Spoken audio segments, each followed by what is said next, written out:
Oh, hello. How is everybody? Oh, I cannot believe how Lori Brat turned and twisted those people choosing to euthanize rather than rehome their pit bull into a movement that's pro-euthanasia to backwardsly support what she did to Bella.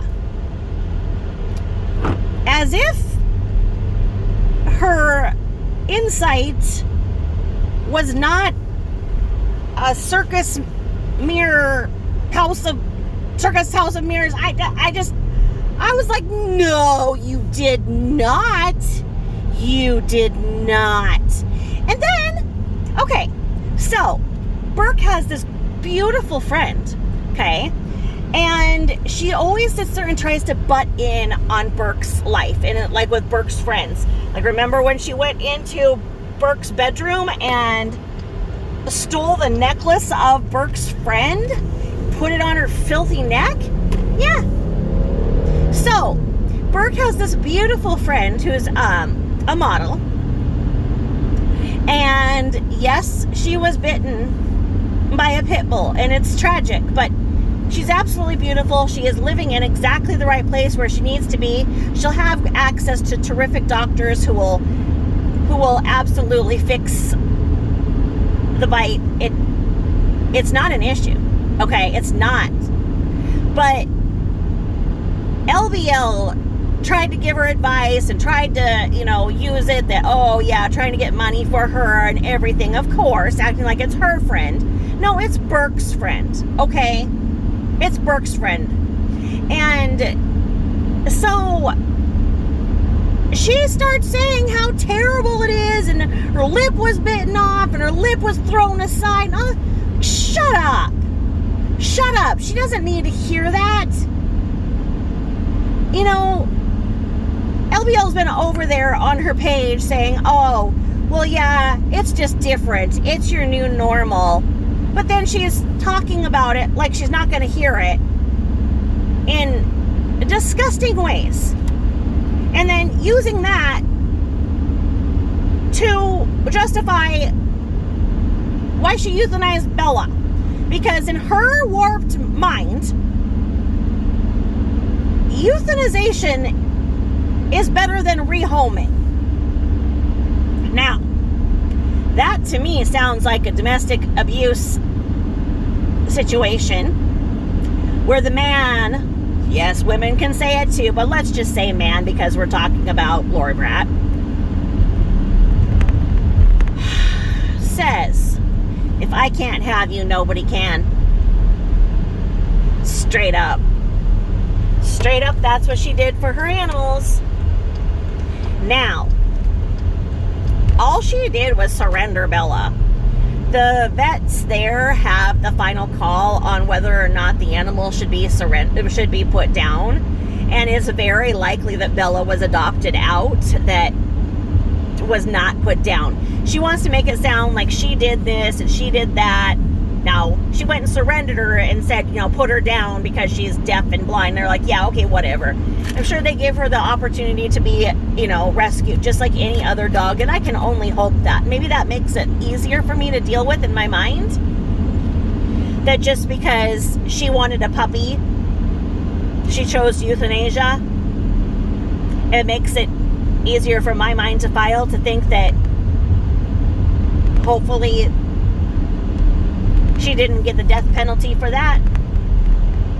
But then, now she's doing this insane stuff to Pom Pom because when Pom Pom was the favorite, sitting there like a flying monkey on her shoulder, and she's like abusing Bella and praising Pom Pom, now she's doing that to Friday and Pom Pom, and it's sick. It's absolutely sick. And sitting there talking to Pom Pom like she doesn't understand. No! That's That's Fridays. Put that down. No, don't bite Mommy. What the F? What? I mean, why is she doing that? Okay? Because when she was talking about being pro-euthanasia versus rehoming because of the YouTube controversy for somebody else euthanizing their dog on their platform, she said, you do not humanize a dog. You do not humanize an animal. So what is she doing talking to her animals like they would understand her insane language? No, don't bite Mommy. Rat dog. Oh no, that's Kitty Cat. Kitty Cat in the closet. Kitty Cat tail. Rat dog. Rat dog. Don't bite Mommy. No, Pom Pom. That's Friday. Friday. Yeah. Like what? And it's like, I saw this man the other day. And I was talking to him for a little while. And then I noticed he had 2 little Shih Tzus with him. I didn't even notice. He's sitting there in the park. Got 2 Shih Tzus right there at his feet. They didn't make one noise. They didn't make one bark. They didn't do anything. They were just beautifully, beautifully groomed. Little outfits on, little bows in their hair. They did not make one peep. They were just like nuzzle his ankle. Like, that's how I've seen Shih Tzus behave. Like, I've never seen animals behave in the way that hers do. And then she'll turn around and say, she doesn't like a nervous animal. She's a nervous animal. She's a big nervous animal. She turns her animals into nervous animals. I don't like a nervous animal. I don't like that. It's the breed. No, you make them nervous by your insane, weird ways of pet handling. I don't know. But it's just bizarre because she's not consistent in her training and the way that she talks to her animals. And so they don't know. Just like her son didn't know, because she wants to use her big mouth to control everything because she's too lazy to do like positive reinforcement,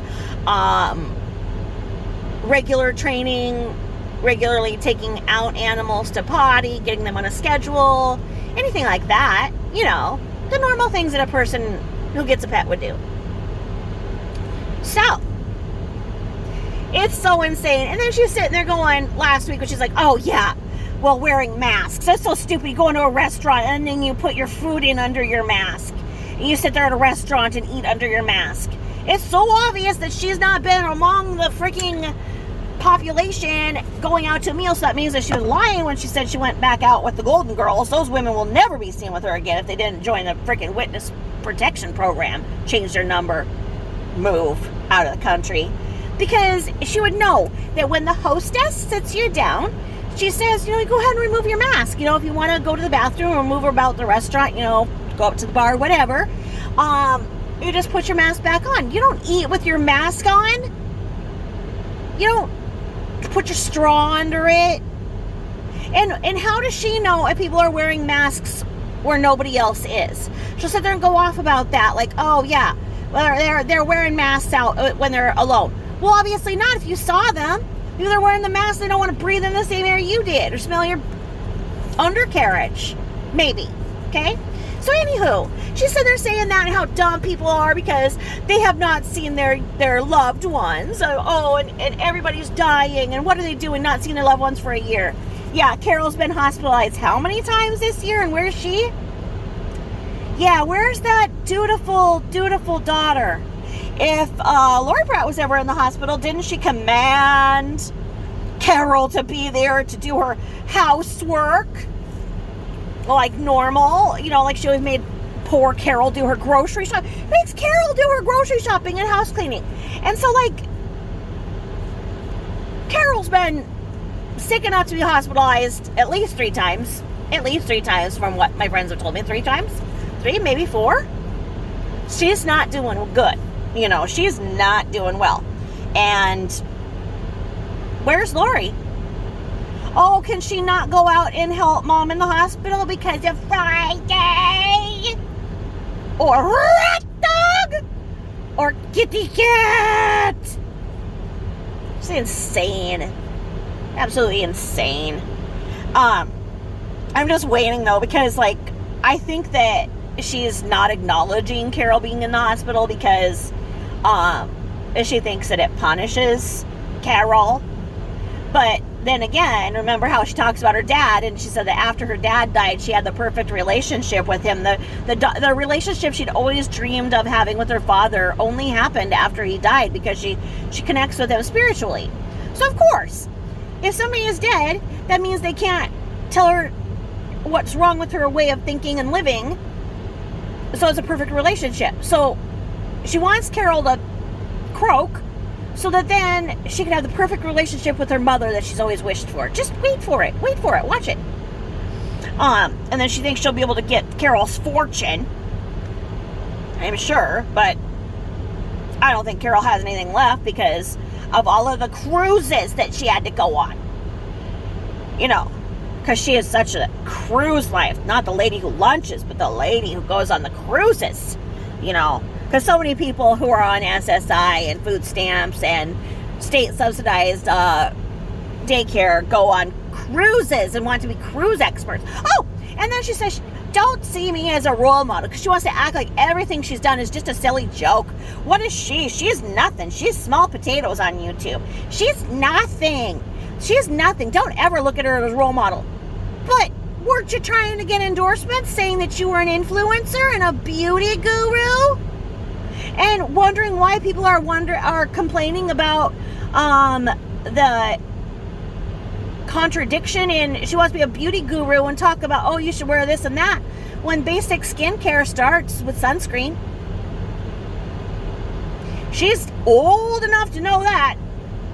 And basically, she is a billboard for wearing sunscreen. Like, if you do not want to look like this when you are 72, I think that's what she is now. She's 72. Don't wear sunscreen. Why is she throwing a fit about sunscreen? I don't get it. Like, why? Because she's a 4-year-old? I don't have to wear sunscreen. Don't tell me that my face looks like a butt because I'm not going to wear sunscreen. And then the elbows. The elbows. I look at elbows in the drive-thru of people, okay? And I am convinced that's why those people cut her off in the Dunn Brothers, because they did not want to be in the cars behind having to look at her friggin' elbows, because I see elbows, and I have been known to go and give some lotion to people's elbows that are in the drive-thru, be like, hi, I'm so sorry, but, you know, your elbows look horrible, and here's some lotion, and, like, I just take it, okay, because I don't want anybody else to see that before they have to eat. So then people are cut in front of her in line at the friggin' Dunn Brothers, because they don't want to see that vagina-looking elbow, and then she gets mad. Well, she's probably fiddling around on her phone. I don't know. If you can figure it out, figure it out. But I'm telling you, she's just a weird juxtaposition. Doesn't even know what she's doing these days. It's LBL. I don't even know. But anyway, have a good week. I'll talk to y'all soon. Thank you for listening.